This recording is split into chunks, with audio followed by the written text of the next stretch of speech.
Welcome to Coffee Break with Rachel V. Hill, taking a daily look at the biggest stories in Denver sports and interacting live with you, the Coffee Break fam.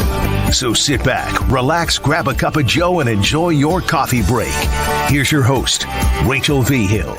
Happy Wednesday, everybody. The NFLPA released their grades on each NFL team, and the Denver Broncos have some not surprising ones and some surprising ones.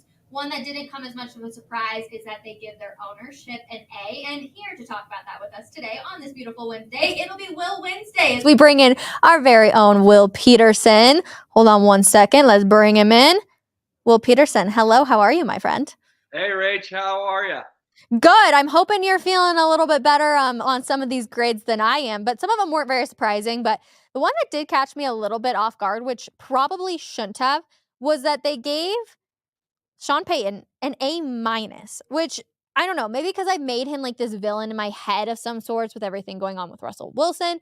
I was just expecting them to give a lower grade, but I feel like a lot of players in that locker room do have a lot of respect for SP. Yeah, but I want to know when this vote was taken, right? Because if the vote came and say week 13, week 14, you're on a 5-game win streak, you're feeling good about your coach, everything's great, sure, A-. If the vote came in week 17 or 18, after the threat to bench Russell Wilson and the locker room being all surprised by it, then I'm with you. I would be surprised. So I would really like to know when these votes were taken, because remember, once the season ends, all these guys go away. You're not getting anything done. They all go their separate ways. So it was either taken some point in the middle to the late part of the season or at the very end of the season. And I think that drastically could change the grade Sean Payton got, because remember, Russell Wilson told Brandon Marshall the only person who knew about the injury clause guarantee threat was Cortland Sutton. So I would love to know when they were handed these ballots, specifically what day before or after all the Russ benching stuff came out. See, and I think that this happened on like the last day when they were cleaning out their lockers. But of course, that also comes for different times for all of the teams, right? Like if you're the Chiefs, you obviously did that much later on than the Broncos did. So in my head, I've always thought about it being possibly on the last day. You're cleaning out your lockers. It's like an exit interview. They're like, all right, goodbye, everybody. So I feel like sometimes I look at the grades, I'm like, oh, these are a little harsh, but maybe they did it on this day. I don't know the exact day they obviously did it. So the fact that you even mentioned in the middle of the season during the winning streak, I'm like, oh, interesting. That could skew it. So I'd be interested to find out exactly when they do these things. And maybe Andrew Mason would know. I feel like he would be one of those guys that could definitely like pop on and be like, oh yeah, they did it this time. But we'll throw up the grades real quick just so everybody can get like an overview of them. I feel like some of the important ones on here is the treatment of families coming in at a D+, kind of caught me a little bit by surprise. To give everybody just a little bit of information, one of the reasons that the Broncos got that is they are one of 12 teams that do not provide a family room at their stadium. However, they do provide daycare on game days. Will, as just a normal like football fan, does this at all have any sort of like interest to you? Are you like, do you look at it as like families and you're like, oh yeah, they should take care of the families? Or are you like, this has absolutely nothing to do with the game of football, so why is it included in this?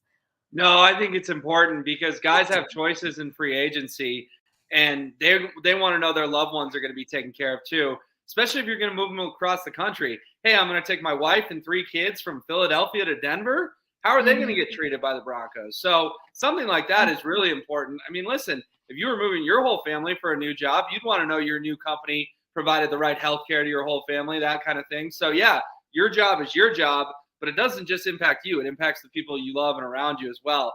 I think I remember this being low last year as well, because we made some jokes about, only Sierra got good treatment and all the rest of the family, whatever. But it does sort of feel like 2 years in a row, it's one that needs to catch the Broncos owners' attention, because like last year, they did really poor on facilities. So what they do, they announced, hey, we're remaking Dove Valley and we're ripping out the old hill and we're building this, brand new facility and all this and that. So maybe this year, if Greg Penner sees, we got 2 bad years in a row, the family, they just put $100 million into Empower Field.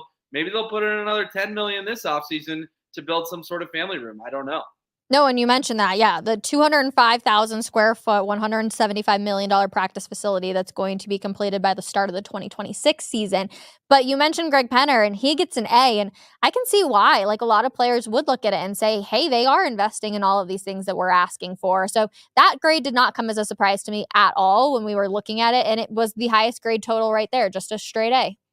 Yeah, when you spend $245 million in free agency last offseason, guys know you're committed to winning, right? When you spend $100 million at the stadium, when you spend, what you just said, $100+ million on new facilities, these are things players pay attention to. And what makes a good owner in the eyes of a player? The ability to spend, pass the wealth along. So Greg Penner and his ownership group have been doing that, and they're only going to get judged on their financial commitment, not on the results on the field. So no surprise they get an A. No, not at all. One thing I did find to be very surprising, though, and let me find this, was that, okay, so one of the major things that counted against the Broncos, this was two of them. Players wanted individualized workout plans from their strength coach. I find that very strange that they don't have that already. But then this one. Multiple cars were stolen from a parking lot of a mandated team hotel during training camp. We didn't hear any sort of stories on this, Will. And I look at this and I'm just like, wow, could you imagine waking up out of your hotel to go down to get ready to go to training camp one day and your car is gone? And we know that they stay at relatively nice hotels. Yeah, I think that'd be really frustrating as a player. And I understand why that hurt the grade, because I'm not an expert on how much it costs to hire a couple nighttime security guards. But when you're talking about cars that are worth hundreds of thousands of dollars, and thieves may know, hey, the Denver Broncos are staying in that hotel. So there's $30 million worth of cars in that parking lot. Let's go steal a few. You would think that they would invest in, no, we need full-time security 24/7 because we're making these players stay here, not in the comfort of their own homes where they obviously have garages or live in gated communities or whatever.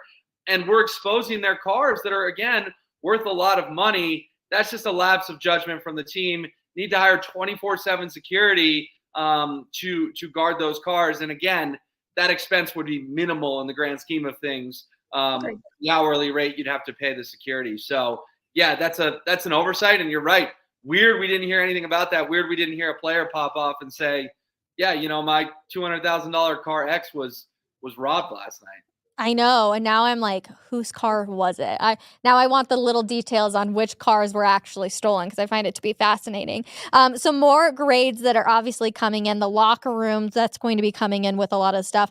Team travel comes in a B-. I have actually heard, Will, horror stories about some of the team planes or the team plane about how some of the locks don't click in and things of that sort. And so when I saw that grade, I was really surprised because I've just heard some of the bad things. Now I've heard that from some of the staff members, so I don't think necessarily it's happening to a lot of the players. But we also know that they stay at very nice Four Seasons hotels or wherever it's going to be. And Sean Payton kind of put an emphasis on making sure players were getting a lot of quality sleep and weren't doing the super early, hey, we got done with the game at 2 a.m. or whatever, so now we're going to fly home instead of just going back to the hotel, getting quality sleep, and then coming home. Yeah, B- isn't too bad in the grand scheme of things. I think football is tough because people see the pictures of the Nuggets traveling, and they're traveling with 1/10 of the people when you account for the staff and the players, maybe 1/20th. You got to get a lot of people from a football staff and all the players to and from a game. So we really just don't have planes that are big enough to accommodate. Maybe if you really wanted to go all in and the Walton Penners could afford this, you invest in 2 or 3 smaller, more luxurious team planes and you take them off one after another. I don't know, just a thought. But yeah, I'm not going to have a ton of sympathy for flying private, staying in 5-star hotels. I think a B- is fine. Looks like my high school transcript. We'll take it. There you go. The Colorado Avalanche had a big win last night, Will, and we have been on a roller coaster with this team for what feels like all season long. Feels like, I feel really confident about this team, and it tends to be when they're on the road. I'm like, this team is continuing to struggle. How convincing was last night's game that they played a quality opponent, and now you're like, all right, this team can make a push in the playoffs if they really need to. Yeah, 3-5-2 since the All-Star break going into last night. And they beat the Stars 5-1. Nathan McKinnon's home point streak continues. Cale Makar becomes the all-time leading defenseman in Colorado Avalanche history with 308 points. So it just felt like the Stars showed up. But, Rachel, they also got 2 fourth-line goals. So that's huge to me. Depth scoring, getting a couple of fourth-line goals is big as well. I also think, Rachel, they probably got a boost from Valeri Nichushkin just being back. Even though he wasn't playing in the game, to see him at practice on Monday – and then to see him at morning skate on Tuesday was like, okay, Choo Choo Train's back.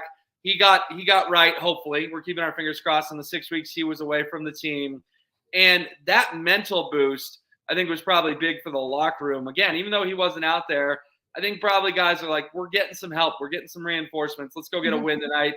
And don't forget, Dallas had played at home the night before, probably landed in Denver about 2 a.m. So they needed to do that. They hadn't played since Saturday, and they slept in their own beds for 3 straight days. The Stars in the ESPN Plus broadcast mentioned it in the third period. They just ran out of gas. They were a team on the second half of a back-to-back, and that's what you do.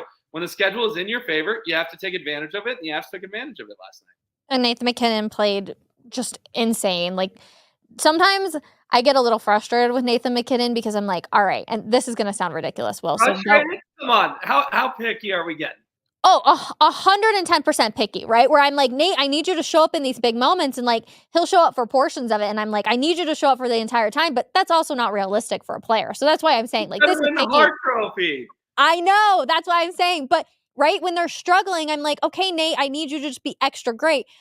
Nathan MacKinnon is an amazing player, so don't get me wrong when I say this, but it's not realistic for him to literally carry this team on his back. They need the other players. So you mentioned the depth and getting those scores.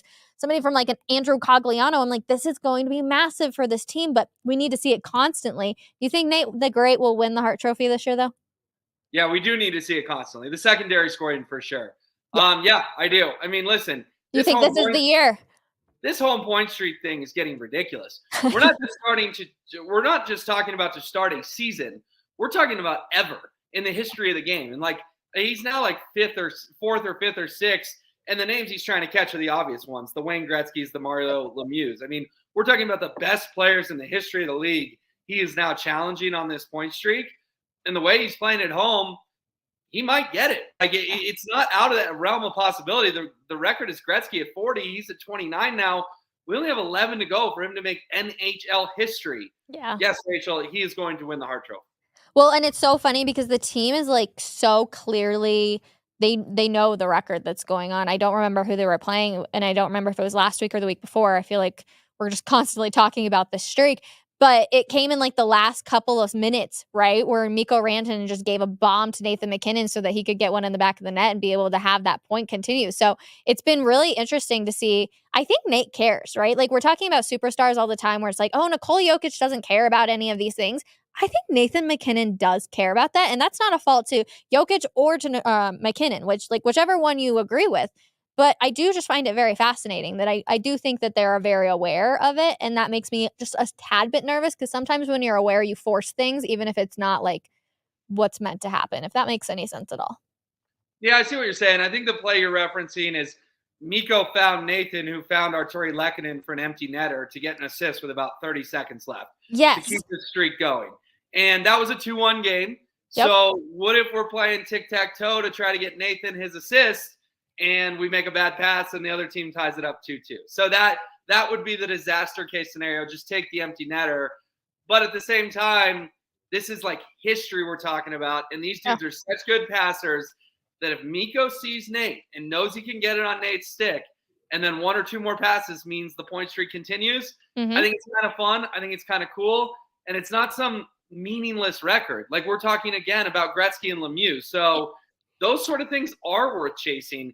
This isn't Matt Duchene scoring his 30th goal in a blowout and then going crazy, and then Patrick Waugh after the game calling him out going, what in the world was that? We were down 5-0 and he's going nuts. Like, that kind of stuff is embarrassing. This kind of stuff, I think, matters for legacies and for the history of the game. No, and I 100% want him to do that. Like, I don't say this as a negative connotation to Nathan MacKinnon or anything of that nature. It's just I'm like always nervous, right? If you put so much emphasis on one thing and then you fail to do it, I just get a little nervous. And I feel like maybe that's even a little bit because of the playoffs last year. Like, they tried so hard to, get home ice and everything of that nature.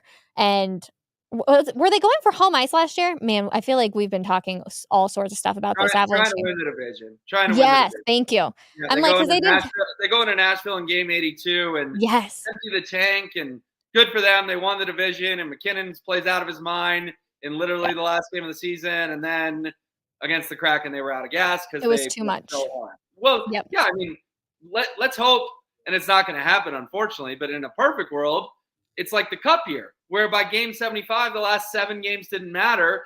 And I remember people were like, oh my gosh, the Avs are slumping. And it's like, guys, they're not slumping. They know these 7 games don't matter. They didn't even take half the team to Minnesota. Remember that in like game 81 or game 82? Yep. And then what did they do? They came out and swept the Predators. So freshness matters in sports. Look at the 2 round 1 series last 2 years. When they were fresh, they got a sweep. When they were exhausted, they lost in 7. Oh, gosh. Let's hope it's like the Cup year. I can't do another first round exit by this Colorado Avalanche team. We will look ahead, though, to tonight's game for the Denver Nuggets because they're taking on the Kings, who they've lost to twice already this month. One was a huge blowout. Everyone was like, oh, not good. But again, they didn't have KCP and Jamal Murray in that game. And then the next one was like 5 days later. I want to say it was on Valentine's Day. Somewhat of a close game, but still they end up losing to it. So now they're back home. They face the Kings. How are you feeling about tonight's game? Well, I think it's an emotion, or not emotional, a mental thing that you need to beat Sacramento at least once, because if you face them in the playoffs, you can't go into the playoffs thinking, oh, this is the team that owns us, or this is the team that has our number for whatever reason. And I also think Michael Malone still hates the Kings. Like, that cannot be overlooked. They fired him. He felt like he should have gotten more time. And all these years later, he still holds that grudge. So Nuggets, you love your coach, even if you're not feeling it, and they should be feeling it. They've had a couple days off. They're fresh. But even if you're not feeling it, go win one for Coach Malone, because these games eat him more than any other games, losing to the Sacramento Kings. So those are my 2 keys is 1, prove to yourself you can beat them, and 2, for the sanity of Michael Malone, make sure you win tonight. I love that you break that up because it feels so long ago. I mean, Malone has been with this Nuggets team how many years now at this point, Will? But it's like that X, right? No. That you're like, oh, I still just want to beat you. I just want to be better than you. Oh, totally. I can respect someone who can hold a good grudge. Like I still hold grudges. You know what I hold a grudge against? Carmelo Anthony. The Nuggets traded him 13 years ago, and he's still on my list. So I don't mind someone who can hold a good grudge. He's just a little delusional, though, right? Like, we're noticing this with all of the Melo podcast stuff that's coming out. Like, yes, Nikola Jokic 100% took 15 just to be better than you, Melo. Like, let's calm down just a little bit. Yeah, he wasn't drafted during a Taco Bell commercial, and Anthony Randolph had already worn it before. But yes, whatever feeds that ego, Melo. The difference is I think some people are just catching on that Melo's an egomaniac. Yeah. I knew Melo was an egomaniac when he and his wife had to go to New York to be more famous back in 2011. So, what are your thoughts on? I feel like some people are starting to compare Russell Wilson with Carmelo Anthony, and like Melo obviously wanted out, and Russ is saying that he wants to stay, but I just find the comparison to be a little interesting. Yeah, but I don't see it, because I think the number one thing is wanting to be here, because as a fan base, you're either insulting my town or you're not. Yeah. And demanding a trade is insulting my city. Wanting to stay is not. I mean, is Russell Wilson going to go down as a villain in Denver sports? I don't know. That's probably too strong of a word. I think he'll go down as a disappointment, right? A massive disappointment.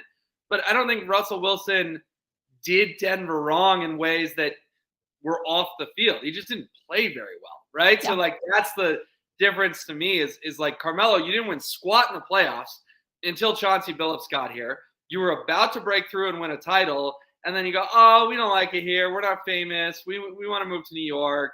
You need to trade us. And it's like, bro, you were on the verge of winning a championship, and you blew up a good thing. Yeah. Whereas Russ isn't on the verge of winning a championship. The Broncos aren't anywhere close to winning a championship, and he wants to stay. So, yeah. Do you actually believe he wants to stay? Probably, because no quarterback going to his 3rd team in 4 years is ever a good thing.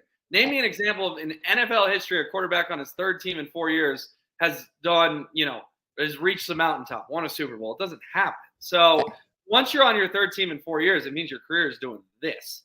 It means you're hitting the end of the road. So yeah, I think he's a little embarrassed. If I'm being frank, I mean, we sat in the auditorium, Rachel, when he said he wanted to play 10 to 12 more years and win 3 to 4 more Super Bowls.